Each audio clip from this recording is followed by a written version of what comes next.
শেষ সময়ে জমে উঠেছে ময়মনসিংহ এক হালুয়াঘাট ধোবাউড়া আসনের নির্বাচনী প্রচারণা। নির্বাচন ঘনিয়ে আসায় ব্যস্ত সময় পার করছেন ময়মনসিংহ এক হালুয়াঘাট ধোবাউড়া আসনের প্রার্থীরা। শেষ মুহূর্তের প্রচারণায় আচরণবিধি লঙ্ঘনের পাশাপাশি পাল্টাপাল্টি অভিযোগ তুলছেন প্রার্থীরা, আর ভোটাররা চাইছেন সৎ ও যোগ্য জনপ্রতিনিধি। প্রচারণার সময় ঘনিয়ে আসায় নাওয়া খাওয়া ভুলে ব্যস্ত সময় পার করছেন প্রার্থীরা। চায়ের দোকান, হাটবাজার ও আড্ডায় চলছে প্রার্থী ও সম্ভাবনা নিয়ে চুলছেরা বিশ্লেষণ। সীমান্তবর্তী জেলা ময়মনসিংহ হালুয়াঘাট ও ধোবাউড়া উপজেলা নিয়ে গঠিত ময়মনসিংহ এক আসন। এই আসনে রয়েছে একটি পৌরসভা ও 19টি ইউনিয়ন। পর্যাপ্ত কৃষি জমি ও 2টি স্থলবন্দর থাকা সত্ত্বেও এখানকার মানুষ ভুগছেন অনুন্নত যোগাযোগ ব্যবস্থা, চিকিৎসা সেবা ও কর্মসংস্থানের সংকটে। যে আমাদের হালুয়াঘাটের মধ্যে যে উন্নয়ন করতে পারবে ভালো, আগে থেকে উন্নয়ন করতেছে, যোগ্য ব্যক্তি দেখে আমরা ভোট দেব। আগে পূর্ব থেকে যে উন্নয়ন করতেছে আর কি, ওসব মানুষ দেখে আমরা ভোটটা দেব। আমরা তো হেমত লোকটাই চাই, যেমন আমরা ফার্স্টে সবসময় থাকবো, ভালো কাজ করবো, এই লোকটারই আমরা দরকার। আদিবাসীদের ভালোবাসবে তাকেই আমরা দেব, তাকে আমরা চাই। কারণ আমাদের তো লোক সংখ্যা কম, আমরা যেন যে সুখে শান্তিতে এই দেশে থাকতে পারি, এটাই আমরা চাই। সকল ধর্মের মানুষের মধ্যে সৌহার্দ্যপূর্ণ সম্পর্ক বজায় রাখা এবং অবকাঠামোগত উন্নয়নের প্রতিশ্রুতি দিয়ে ভোটারদের কাছে যাচ্ছেন প্রার্থীরা। তবে প্রচারণা চলাকালীন আচরণবিধি ভঙ্গের অভিযোগ তুলছেন একে অপরের বিরুদ্ধে।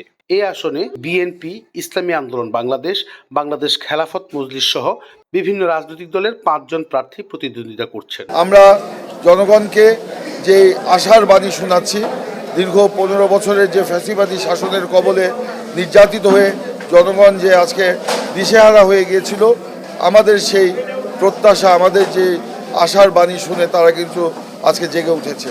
আমরা বলেছি আমাদের এই হালুয়াঘাট এবং ধোবাউড়া চির অবহেলিত, চিরবঞ্চিত।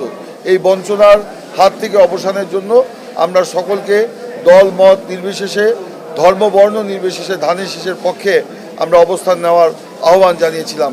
জনগণ তার সে অবস্থান নিতে শুরু করেছে। এখানে আমরা কিছু প্রতিবন্ধকতার সম্মুখীন হচ্ছিলাম।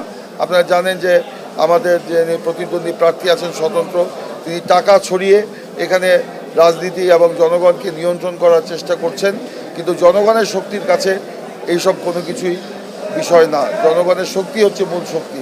সেটা সংগ্রাম বলেন, আন্দোলন বলেন, নির্বাচন বলেন, জনগণের শক্তি আসল শক্তি হয়ে কিন্তু আবির্ভূত হয়। আমাদের এখানে আজকে তাই ঘটেছে। আমি আশা করি জনগণ 12 তারিখে ধানের শীষে ভোট দেবে। নির্বাচনে ইতিমধ্যে আমরা বেশ কয়েকটি কেন্দ্রকে আমরা ঝুঁকিপূর্ণ কেন্দ্র তালিকায় ইতিমধ্যে আইন শৃঙ্খলা বাহিনীর কাছে আমরা দিয়েছি। তারা বিভিন্ন জায়গায় বলছে যে তারা ভোট কেন্দ্র দখল করবে।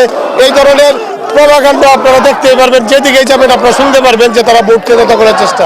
তারা প্রতিনিয়ত আমাদের সাথে গায়ে পড়ে লেগে ঝগড়া করার চেষ্টা করছে। গতকাল আমার একটা হালুয়াঘাটের সদর ইউনিয়নের কালীরাকান্দা বাজারে আমার একটা নির্ধারিত আমাদের একটা মিটিং ছিল।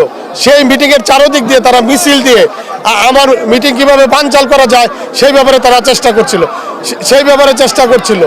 পরবর্তীতে আইন শৃঙ্খলা বাহিনী এখানে উপস্থিত হয়ে পরিবেশটা স্বাভাবিক পর্যায়ে নিয়ে আসে। বিজিবি তৎক্ষণাৎ ওইখানে যায়। আইন শৃঙ্খলা বাহিনীর তৎপরতা আমি ভালো দেখতে পাচ্ছি। আমি আশা করছি প্রশাসন নিরপেক্ষ থাকে, সুষ্ঠু এবং গ্রহণযোগ্য নির্বাচন হবে। কারণ জনগণ আমার পক্ষে দাঁড়িয়েছে। জনগণ যত ধরনেরই ষড়যন্ত্র হোক, জনগণ সকল কিছু মোকাবেলা করবে। পাশাপাশি একজন স্বতন্ত্র প্রার্থী রয়েছেন ভোটের মাঠে। এদিকে ভোটাররা বলছেন ধর্ম বর্ণ নির্বিশেষে সকলকে সঙ্গে নিয়ে যে প্রার্থী উন্নয়ন করবে তাকেই ভোট দিয়ে নির্বাচিত করবেন তারা। ময়মনসিংহ এক আসনে মোট ভোটার সংখ্যা 4,83,712 জন। নির্বাচন কমিশনের বিধি অনুযায়ী ভোটের 48 ঘন্টা আগে শেষ হবে সব ধরনের নির্বাচনী প্রচারণা। মোহাম্মদ আবুল মনসুর, আমগর বার্তা, ময়মনসিংহ।